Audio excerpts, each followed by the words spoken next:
Welcome to the Genius Factory. Enjoy the video. Start by opening File, then Options, and go straight to Proofing. You want Replace Text as you type enabled so Excel will correct on the fly. Once done, click Auto Correct Options to see existing entries and search for common mistakes you make. You're doing this now to avoid later interruptions. It's faster to edit the list before adding many entries. Make sure to keep Excel open while you test so changes apply immediately and you can iterate. Now add or edit entries. Type the short form and replace and the full text in with. You'll save time by adding abbreviations, symbols, or frequently mistyped words. Once you add an entry, test it in a cell so you can confirm behavior. If it conflicts with formulas or shortcuts, overwrite or delete the conflicting entry. Also consider using case-sensitive variations if needed.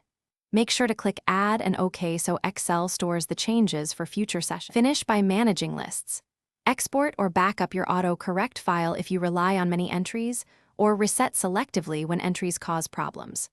Once finished, test across a worksheet to ensure substitutions don't break formulas.